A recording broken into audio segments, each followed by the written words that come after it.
The word charrette is a term that we learn as architects that implies getting the right people around the table to make decisions in an expedient way. So we've done hundreds and hundreds of projects using this charrette format, where we go to a site, we bring in the key people to a ministry organization, along with a builder who's acting as a trusted advisor, along with a design professional that's leading the effort. And over the course of a 3-day time period, we really execute a design in a way that really brings all of the people together to be able to readily make decisions. One of the benefits of a charrette process is, frankly, that we get to collaborate with one another. Good design just doesn't happen very well in a vacuum. I remember days when I used to design without the charrette process, is that we would go in, we would listen, we would disappear for several weeks and then come back. And at that point, it was very difficult sometimes. The client group or the user group may be thinking in one direction, and the designer has been off in a completely different tangent for a long period of time and has become very invested in that process. So their role now is trying to figure out how to convince the ministry organization why they, as the designers, know more about their needs for a building.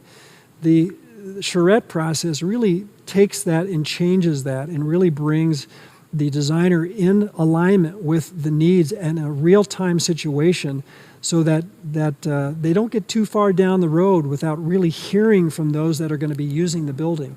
It's a tremendous benefit, I think, to user groups, and they find that over the period of the charrette period, they really are able to take ownership of that design themselves. So we do this typically over a 3-day time period. This is happening with collaborative meetings that are happening on a daily basis throughout this period of time. We want the people that are going to be representing the different aspects of a ministry there, whether those be staff people or lay leadership or key stakeholders. We want people to be able to be participatory. It's nice to be able to have younger people and older people both participate, because they bring different points of view to bear.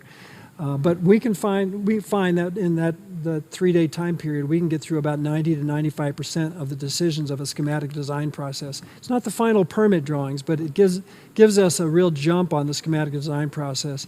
It allows the people in the ministry organization to really get to the needs and the vision, and to, in very quick order, see some of the solutions that can come from a design person who can bring that and get real-time reaction to that. So we may start with diagrams like this that are more sort of scaled bubble diagrams, just to make sure we get the adjacencies of any particular project down right.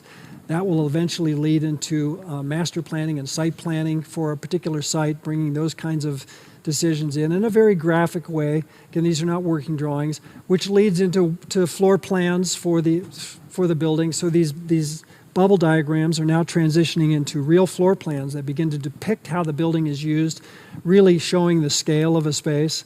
That gets into maybe further development of the plans over the course of those 3 days as they evolve, as people are able to react to them and say, yes, we like this.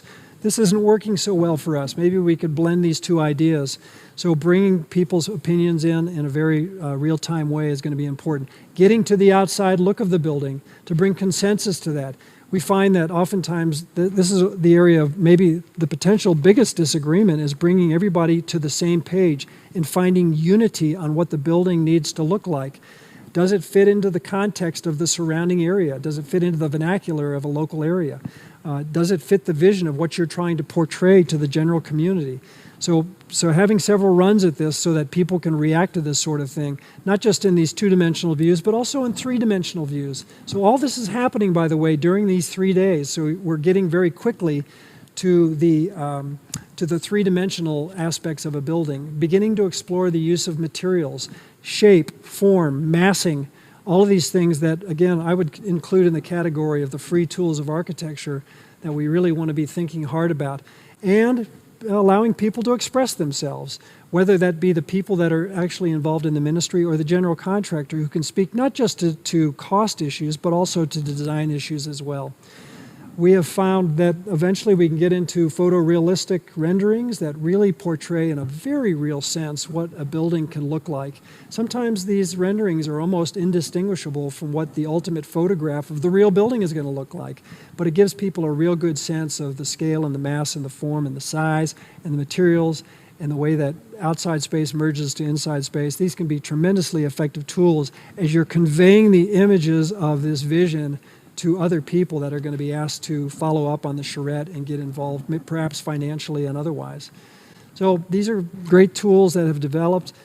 Things that early in my career would take weeks and weeks to develop, now we can do literally overnight and bring real value to a process that at the end of which people feel like they've really been included, they've really participated in it at a high level, and allows us to move forward into the next stage of fundraising.